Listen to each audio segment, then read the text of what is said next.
My name is Lanny, Lavalley, and that was in E4. From Amsterdam, we went out in operations, and we went up to the Arctic Ocean. This is where we got into the Arctic, and there was an order called the Arctic of the Blue Nose. So they actually, so in the North Atlantic, we had gone to the what they call an order of the Blue Nose, because we were inside the Arctic Circle. And again, it's one of those Navy things that you do along with being shellback, along with circumnavigating the Earth, sailing the 7 seas. They have all these motivations, or I don't really know, I guess traditions would be a word that you do once you become or are in a certain area or do certain things. It's interesting because I don't know any other branch of service that does it other than the Navy. But anyway, while we were there, a couple of incidents had taken place. The countries we had visited actually were Northern Ireland, Norway, Stavanger, Norway, Germany,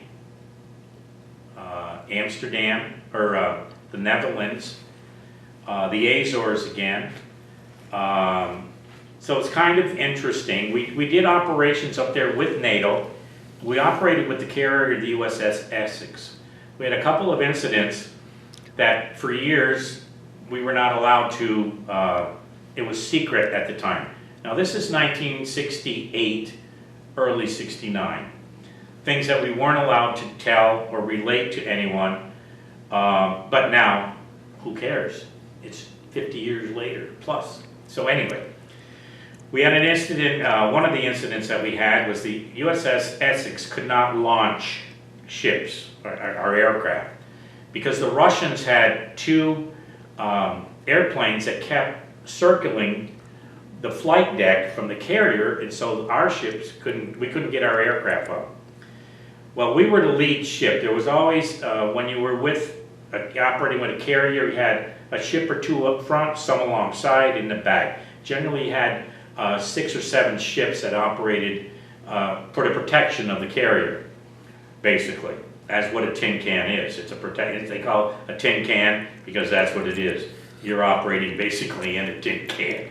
A lot of people, and I'll get back to that. But anyway, these planes were up front, and I can remember standing up on the forecastle, the front of the ship, and watching these Russian aircraft go over, and I actually waved to the pilot of this thing. He probably was 100 feet above us. I thought we were going to run into it, actually. I said, oh my God, we're going to run right into this aircraft. So he came over and he waves to me, I waved to him, and he goes and banks to the left. And when he banked to the left, his wing caught the water. The aircraft actually did a number of flips, killed. There were 5 people in that aircraft, killed all 5. I believe we found 3 of the bodies, picked them up, brought them aboard our ship, kept them in the freezer. We contacted the Russian Navy, said that we had the bodies, and a day, maybe 2 or 3 days later, a Russian destroyer came alongside our destroyer, and we gave them the bodies. So that was one incident that we had that we kept under our hats for a number of years. Second incident is we were there, part of our job was ASW, which is anti-submarine warfare.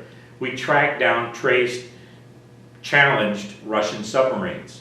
Well, we were good with a conventional sub, which is the old subs that operated with either diesel or batteries, but the nuclear subs we couldn't keep up with. So we were at one time sitting on top of a sub, and our captain asked them to identify themselves. They wouldn't respond. And he asked them a number of times, identify yourself, thinking it might be an American sub, which they would have responded. So we knew after a number that we were sitting on top of a Russian conventional submarine.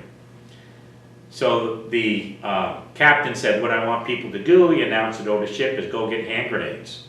So we went to the ammo lockers, got hand grenades, and threw hand grenades over the side of the ship. Well, boom, boom, kind of, guess, scared them.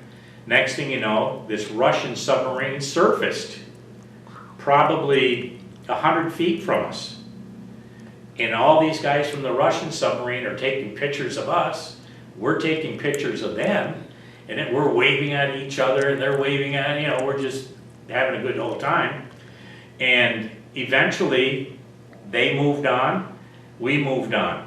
But our ship confiscated all the cameras, all the pictures of anything that was taken of the Russian submarine.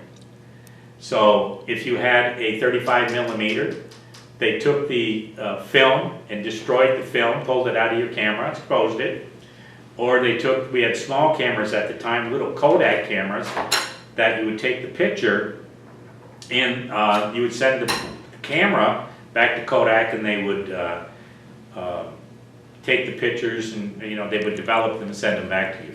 So everything was, there was nothing. There was never any proof that we had ever done anything to this submarine. There was never any proof of us giving the bodies back to the Russian destroyers. Nothing was allowed. We were told to keep quiet about it. Don't say anything, don't write home. Which is pretty much, excuse me, what happened in a lot of the stuff that we did, even in Vietnam. A lot of our areas where we were not allowed to relate to family. You would write, say, oh, everything is good, we're doing okay, you know, things are all right, you know, we miss you, and da-da-da-da-da. You couldn't relate to your family or friends any of our operations, what we were doing. So it was military, you understood that being military, and it didn't matter if you understood it. You weren't allowed to do it, so it made no difference whether you understood or not. It was the military way.